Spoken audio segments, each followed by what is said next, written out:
খামারের অবস্থান ও জমির পরিকল্পনা। এই খামারটি এমন জায়গায় উপস্থাপন করা হবে যেখানে জমি উঁচু ও পানি জমে না, যাতায়াত ব্যবস্থা আছে, আশেপাশে অতিরিক্ত দূষণ নেই।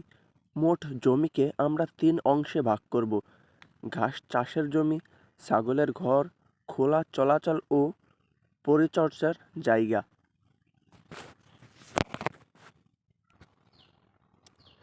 ঘাস চাষের পরিকল্পনা।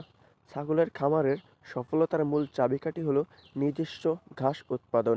যেখানে আমরা যে ঘাস চাষ যেখানে আমরা যে ঘাসগুলো চাষ করব, নেপিয়ার ঘাস, জার্মান ঘাস, পাকচং ঘাস, দেশি লতা জাতীয় ঘাস।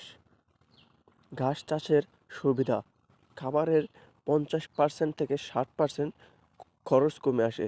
ছাগলের সবচেয়ে তাজা, মোটা ও নিরাপদ খাবার উপায়। ওজন ও দুধ বৃদ্ধির উপায়: ঘাস কাটার পর সরাসরি ছাগলের খামারে সরবরাহ করা হবে। এতে সময় ও শ্রম কম লাগবে। ছাগলের ঘর নির্মাণ: ঘাসের জমির ঠিক পাশেই ঠিক করা হবে উন্নত মানের ছাগলের ঘর। বৈশিষ্ট্য: মাচা পদ্ধতিতে তৈরি, মাটি থেকে ৩ থেকে ৪ ফুট উঁচু, বাঁশ, কাঠ, লোহার ফ্রেম, টিন বা ছাউনি দিয়ে ছাদ, পর্যাপ্ত বাতাস ও আলো প্রবেশের ব্যবস্থা। ঘরের ভেতরে আলাদা ব্যবস্থা থাকবে।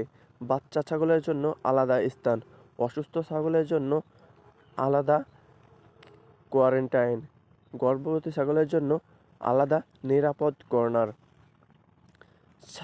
ছাগলের জাত নির্বাচন: এই খামারে পালন করা হবে ব্ল্যাক বেঙ্গল ছাগল, যমুনাপাড়ি ক্রস, কারণ রোগ প্রতিরোধ ক্ষমতা বেশি, দ্রুত বাচ্চা দেয়, বাজারে চাহিদাও অনেক বেশি। খাদ্য ও পানির ব্যবস্থা: নিজস্ব উৎপাদিত সবুজ ঘাস, পরিণত কনস্ট্যান্ট ফিড, সবচেয়ে পরিষ্কার ব্যবস্থা করা লাগবে।